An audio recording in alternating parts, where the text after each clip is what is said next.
Hello, mind mappers, and welcome to the video. Today we're going to be going over The Big Leap by Hendricks. Conquer your hidden fear and take life to the next level. A really great book all about vision and purpose and overcoming our fears of success, overcoming our fears of taking the next step in whether it's our career, our business, our life in general. This book was recommended to me by quite a lot of people that I really admire, and it certainly did not disappoint. With that, let's get directly into the introduction of the book. I've pulled out a quote that I believe gives us a good overview of what we can expect to learn today. Are you willing to take the big leap to your ultimate level of success in love, money, and creative contribution? It's an interesting question, and at first glance, you might think, who wouldn't say yes to that question? Well, for many of us, the idea of all of this positive emotion seems far-fetched to begin with. It's easy for us just to assume that with the positive comes the negative. To that I say, why not get willing and see what happens? We humans have a long and wonderful history of transcending our beliefs about what's possible. In the early days of the steam-powered train, learned scientists urged capping the speed at 30 miles per hour because they believed that the human body exploded at speeds greater than that. Can you imagine believing that over 30 miles per hour, the human body would just kind of spontaneously combust? And apparently that is actually what was happening during the time that the train was first being developed. Finally, some brave people risked going beyond that limit of belief and found that they did not explode. Lo and behold, I think we're approximately at that same stage of our development with regard to our ability to feel good and have our lives go well. So really the first question, and really the main question of this book is, are you willing? Are you willing to find that ultimate level of success in love, money, creative contribution, and really in anything? Those are just three categories that we've chosen. Questions that on their face seem like an easy yes, but he's really doing something here which is illustrating kind of a deeper point. He's maybe suggesting that a lot of us don't have kind of this idea that we can reach anything that we possibly would want in those areas. We have kind of an upper limit on ourselves mentally of the way that we feel, of the way that we succeed, of the way that we love and creative contribution. We've kind of put this upper limit on ourselves. And you might be asking, why would we do that? That doesn't really make that much sense. Well, Gay says that in my view, saying yes to that question is one of the most courageous actions a human being can take. In the face of so much evidence that life hurts and is fraught with adversity on all fronts, having a willingness to feel good and have life go well all the time is genuinely a radical act. Essentially, saying yes to happiness, to success, and creative contribution is scary because the world is scary. The world is a place fraught with, like he says, adversity on all fronts. First, when we admit that we want these things, it opens us up to disappointment of not getting them, right? So even just admitting that we want something opens us up to the disappointment of potentially not getting it. Second, when we admit that we want these things, what we're really doing is committing to many different courageous acts. We're committing to working for a long period of time, potentially without any payback, getting out of our comfort zone and talking to people. Many other small courageous acts that we must do to live our highest level of happiness and success all come from saying, this is what I want, and this is kind of the level that I want to play at. This is the level that I want to be at. And how do we tell that we're not going to explode? After all, it can feel like we're jumping on a speeding train whenever we commit to something big, like growing a business or even getting into a relationship or trying just to, as Gay calls it, contribute creatively. The train story for me, it just cracks me up. I shared it with my whole entire team in my business and a bunch of other people in my life. But here's the cool thing. There isn't much out there that hasn't been done. So if you're afraid that you're going to explode, metaphorically, hopefully, here's what we can do. And I'm really borrowing from a lot of the books that we've already read on the channel. One thing that you can do is to look for someone who's done what you want to do before. So if they've started the business that you want to start, if they've got the career that you want to have, if they've won in relationships in some way that you want to win, you can kind of do a little research, a case study of that person. You can read, listen, or watch their life story. Ideally, you would find someone who had an even harder path than you. And this is coming right from Brian Tracy. If it's been done before, it can be done again. Accomplishing something in the realm, even if it's not what you're doing is truly novel. So say, for example, you're starting a brand new business. It's never been done before. You've got kind of a really unique opportunity, which is great. The thing that you would want to do is find someone else who has done something that has never been done before and see where they came from, see the hardships that they came up against, and see what you can learn from them, and really just realize that, hey, they didn't explode and neither am I. You want to let that person be your train tester. They're still here, right? They might have a few bumps and bruises from the journey along the way. Of course, we all end up getting those. But we want to make sure that that person didn't kind of go into ruin. And we saw that person was able to get through some of the hardships that might be along the path, as we said in kind of point number one of why we're somewhat afraid to take that big leap and to say what we want and to put it out there in the world.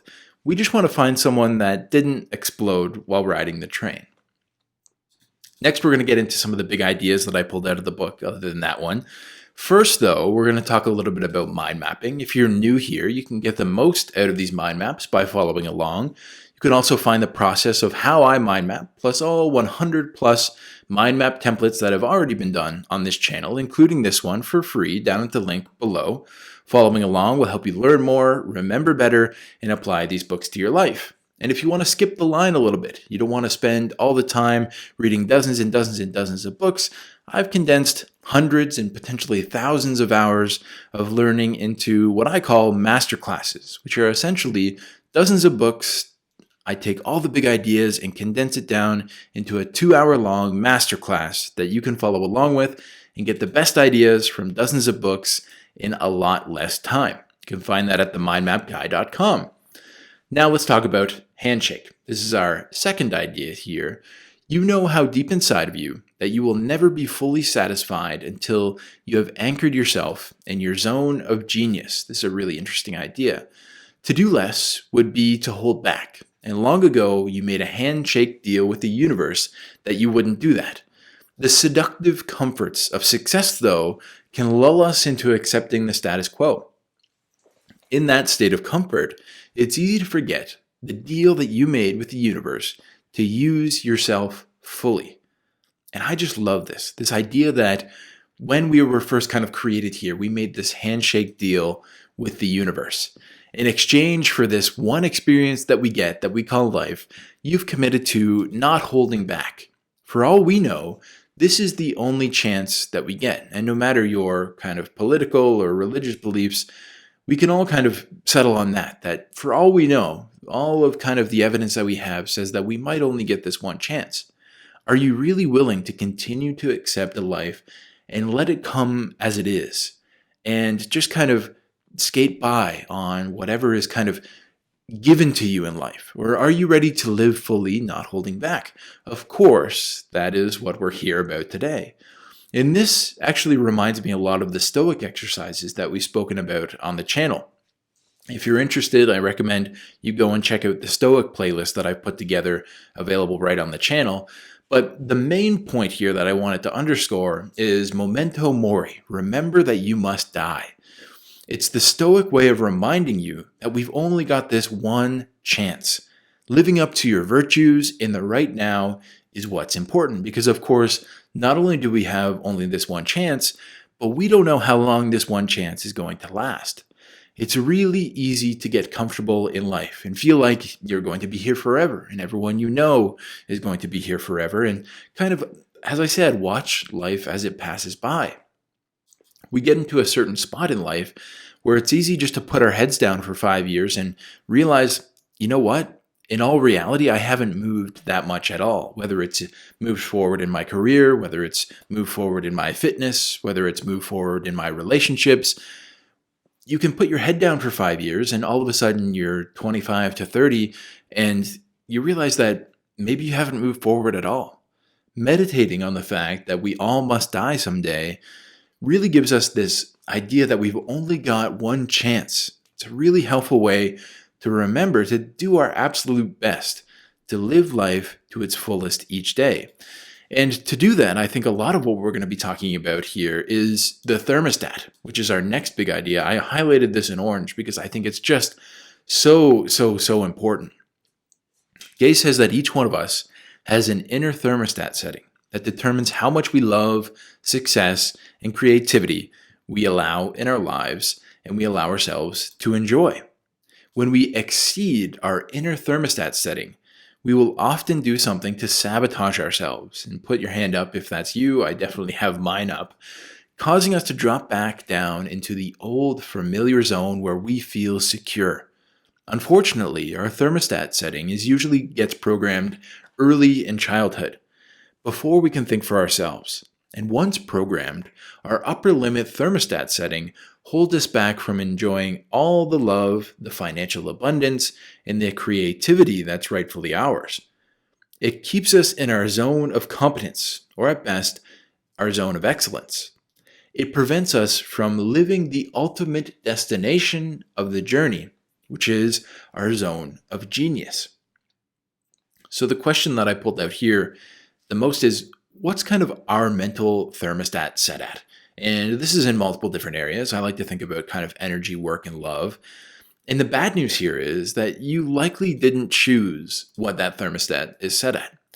It's like someone in the office or in your early childhood has set it way too low. Even when the temperature of your success, love, and happiness rises, eventually that thermostat kind of self-regulates. And as Gay says here, it's some kind of self-sabotage. Most often, maybe you stop kind of putting your foot down on the gas when you're working in business. Maybe you find little things to fight about when you're in a relationship. Maybe you kind of stop focusing so much on your health and fitness when you're kind of starting to feel good about it. These are all things that are extremely common with the coaching clients that I work with. And the good news here, and what we do in my coaching practice, is that we can reset this thermostat. But first we have to be aware, right? Everything kind of starts with this awareness that, it's not self-sabotage, right? That's the first piece, and that's the thing that we can see. But the reason that we self-sabotage, that's what we need to really look at. We need to look back at our life. Where did we self-sabotage or not play your hardest when you were reaching your upper limit? Look into all different areas of your life. Health, wealth, love, and happiness, those are all really great places to start if you want to think about it in a different way. The rule of threes, energy, work, and love, those are really great places to start. And second, when you start heating up, right? When you start to get more success in energy, work, or love, reflect on how you're feeling. If you start to feel uncomfortable, don't worry. We need to remember that that's normal. You're supposed to feel a little bit uncomfortable. When you move from 70 to 72 on the thermostat, you have to remember that that's normal. You're going to feel a little uncomfortable for a little while. We should spend time getting comfortable being uncomfortable where possible. Spending enough time at a higher zone, eventually that re-regulates our settings. So as long as you're aware that, okay, I've got this thermostat setting in my energy, work, and love, then you know that when you push past it, when you get to a certain level of energy or fitness, when you get to a certain level of career or business, you're going to feel uncomfortable for a little while. And as long as you know that that's not going to last forever, that piece of I'm a little bit uncomfortable, I just don't feel like I deserve this, I feel like something might be going wrong eventually, this can't last forever, that type of stuff. If you know that those are just your thermostat trying to re-regulate, and you can kind of sit with that uncomfortability, eventually the temperature on the thermostat rises up and you don't feel uncomfortable at those levels anymore. One way that we can do it is by waving. And wave is our next idea here. Unless you're very lucky or very enlightened, you're likely to hear those nattering voices and feel those nagging fears within you. And this is exactly what I was talking about before, kind of this idea of you don't deserve this and that type of a thing. They're a part of the deal. I won't try to talk you out of them, and you shouldn't try to talk yourself out of them either. Just notice the voices and feel the fears. That's all you need to do with them. And I think this is interesting advice because quite often, what do we do with these ideas? What do we do when our friends feel these kind of ideas in their heads? They feel like they don't deserve something, or that they can't be successful, or that they've got kind of a stupid idea. And what do? We try and talk ourselves around them. We try and say, you know what, I think it's a good idea because this and that. You know what, you should feel better because I really do think you deserve this, and that type of a thing, right? The idea here that Gay's putting forward, I think, is essentially that you don't even need to pay attention to them. Yes, they're going to be there. Yes, they're kind of telling you all these negative things, but you don't need to rid yourself of them. Where would those things go anyway? All you need to do is acknowledge them, wave to them, and let them know that you're aware of them. And then get busy learning to live in your zone of genius. And this really reminds me a lot of kind of a meditation practice as well, right? A lot of people think meditating means kind of clearing your mind completely of any thoughts. In my experience, that's just not possible unless, like Gay says, you're very lucky or very enlightened. Really what happens for me is more of a sitting with the thoughts and just watching them and seeing them. And it's kind of like clouds. You see them, and as soon as you look at them, they kind of disperse and go away. It just needs the attention. And that's, I think, what we're looking at here as well with kind of these negative thoughts that we have about, trying to get us regulating back to our normal kind of temperature. The voices in our head, we've all got them. The things that they say are essentially like, you can't do something, or they're telling you it's not possible, or too scary, or you never succeed, or when you do succeed, they tell you, it's not going to last very long, and that type of a thing. Those are your body and mind's way of regulating the temperature that we talked about before. If you're getting a little happy, what if it all goes away? If you're starting to be successful, here comes greed, for example. Workout's going well, someone else is better in some way. Fed a lot by social media culture now, for sure. So how do we deal with these negative and intrusive thoughts? I love the way that Gay puts it here. You just wave to them. It's not possible to talk your way through those thoughts because they aren't actually logical. And even if you come up with a very logical argument why those thoughts are wrong, it's not going to actually make them go away because they're driven by deep emotions who really can't be reasoned with. So what do? We want to get comfortable with them. And this is a big theme of the book, getting comfortable being uncomfortable. We want to see them for what they are. They're not the truth. They're the fear. They're the way of your mind and your body regulating the thermostat. And what we need to do is wave at them and watch them and be aware of them and watch them go away. Because that's what happens when you shed a little bit of light on them and you put your awareness towards what they're really trying to do. Not the kind of, do I really not deserve it? But why do I feel like I'm not deserving of this? Another way that you can kind of overcome this thermostat regulation is, of course, the breath. There's only one way to get through the fog of fear, and that's to transform it into the clarity of exhilaration. One of the greatest pieces of wisdom that I've ever heard comes from Fritz Perls, MD, the psychiatrist and founder of Gestalt therapy. He said that fear is excitement without the breath. Fear is excitement without the breath. Here's what this intriguing statement really means. The very same mechanisms that produce excitement also produce fear. And any fear can be transformed into excitement by breathing fully with it. On the other hand, excitement turns into fear quickly if you hold your breath. When scared, most of us have the tendency to try to get rid of that feeling.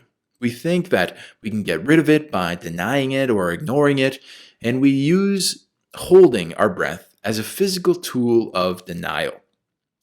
So fear and exhilaration are the same thing. That's what we're talking about here. The neurochemicals in your body are the same exact thing. Everything is set up the same exact way. What's the difference between the two? Of course, they feel like two different feelings. Gay points out here that we're missing the breath, and it comes directly from Gestalt therapy. When we feel our fear, we hold our breath, causing us to lock up and to not move. And what do we do when we feel fear? Well, the best advice that I can give you, Gay says, is to take big, easy breaths when you feel fear. Feel the fear instead of pretending that it's not there. This is coming back to just acknowledging and being aware of the fear and the voices in your head rather than trying to kind of put them in the closet and not look at them. Celebrate it with a big breath, just the way that you'd celebrate your birthday by taking a big breath and blowing out all of the candles on your cake. Do that and your fear turns into excitement. Do it more and your excitement turns into exhilaration. I find it very empowering to know that I'm in charge of exhilaration. I feel as if I go through my life, and I bet you will too. And this to me really rang true because I read this in the 5-second rule quite a number of probably even years ago. I recommend that you go check out the 5-second rule on the channel if you haven't already. But this is a really interesting link between fear and excitement. And Mel Robbins points it out. She talks about kind of the way that she deals with her fear of public speaking on a stage. She's a really big public speaker. What she does is she reframes her fear into excitement, using it to keep her playing at a high level rather than kind of allowing it to debilitate her, right? Going up in front of a big crowd of people, public speaking is one of the things that people fear the absolute most. And she is definitely not one of the people that doesn't fear it at all. She says that if she can use her breath and she can use kind of renaming fear to exhilaration, fear to excitement, those are both really good ways to kind of deal with the thermostat and deal with the negative thoughts that the thermostat comes with. Our next idea here, again highlighted in orange because I think it's so important, is integration. I explained that while breakthroughs are important and thrilling, it's the subsequent stabilization and integration of the breakthrough into daily life that really allows changes to be permanent. So if you've ever had your mind blown by a new idea, you know all about this. Some of the books that we've read provide kind of nuggets that you're like, oh my gosh, why didn't I know this before? It happens to me literally all the time. Reading a good book and thinking, oh, why didn't I think of this before?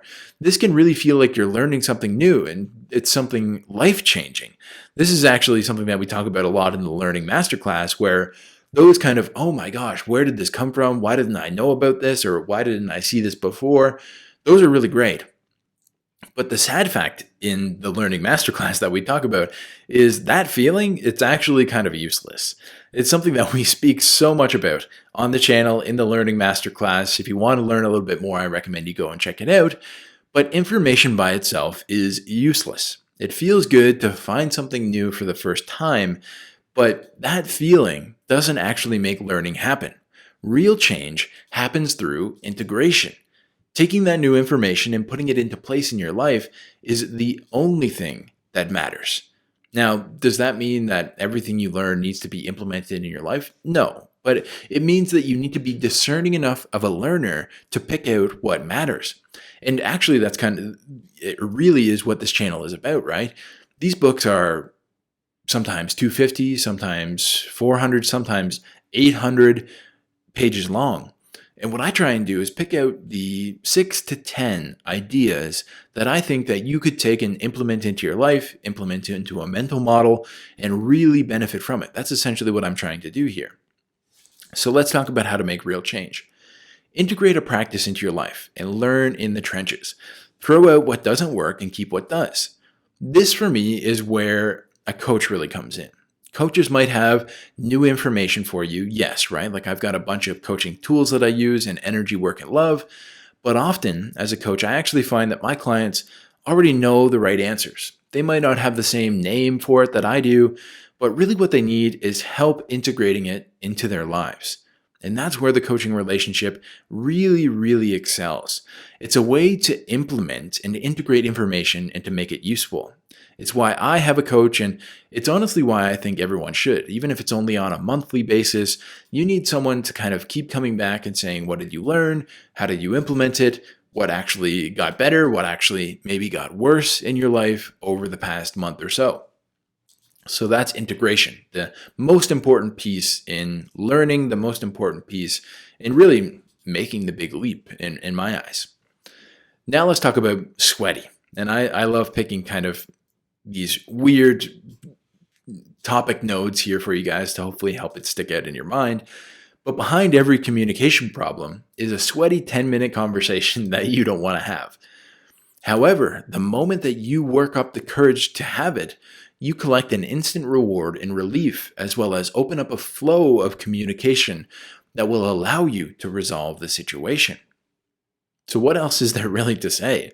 Gay and I are willing to bet that whatever communication problem you're having can be solved with a 10-minute conversation that you're currently afraid of. Even communication problems that have been dragging you for months or years, in my estimation, all come down to a 10-minute conversation that you're unwilling to have. And if you want to move past that communication problem, whether it's in business, whether it's in relationships, I find it really useful to just call it out. Let the other person know that you're going to be 100% real about what you're feeling and ask them to do the same. Have that sweaty 10-minute conversation, relieve quite a lot of stress on the relationship, again, whether it's in business or whether it's in love. I think that you should probably find a 10-minute sweaty conversation that you've been holding out on and go and have it right after this video. Our final point here is all about worry, and I think it's really fitting because the whole book is all about conquering that hidden fear that we all have and taking our lives to the next level, and worry is a big part of that. Worry is usually a sign that we're upper limiting. It's usually not a sign that we're thinking about something very useful. The crucial sign that we're worrying unnecessarily is when we're worrying about something that we have no control over. And this is kind of a favorite pastime of mine. Worrying is useful only if it concerns a topic that we can actually do something about. And if it leads to our taking positive action right away, all other worry is just upper limit noise, designed by our unconscious to keep us safely within our zone of excellence and our zone of competence. So a good question to ask yourself when you're finding yourself kind of ruminating on worry, on things that you can't control, am I worrying or am I regulating? Am I kind of being the thermostat, or am I really looking at the situation the way it needs to be looked at? Of course, one of the many ways that the mind tries to control and turn down the temperature when we're running higher than what we think we deserve is worry. The mind will say things like, what if XYZ happens? Or this is all too good to be true. This type of worry is 100% toxic, and we should do our best to call it what it is. If we're worrying about things that we have no control over, certainly we should do our best to realize that, bring awareness to it, and allow that to kind of dissipate. But I believe there's another side to worry, and I think it's probably the wrong name for it, but worrying about something that we can control does end up having its utility. Worrying about a presentation drives you to practice more. Worrying about a business drives you to work hard. And that's where kind of the double-edged sword of worry comes in. It's useful on this edge, and on the other edge, it can be really toxic and debilitating. That type of worry, the one that kind of drives you to work harder, has its usefulness. But for me, the key here is to be aware of when the worry is useful and helping you prepare for something. Generally, this is when it's about something that you can control and that you haven't optimized all the way through. And when the worry is useless or harmful, it's running your mind over something which you don't have any control. And you want to be very careful of that type of worry because it ends up keeping you stuck in place. It's a really kind of tricky tool that the thermostat of the mind uses to keep you where you currently are, because of course, we don't want to play to our highest level. This was The Big Leap by Gay Hendricks. I appreciate you being with me here today. If you want to find out a little bit more about this book, you want to find out a little bit more about the dozens of books that I've turned into masterclasses, you can do that on themindmapguy.com, and I hope to see you in the next video.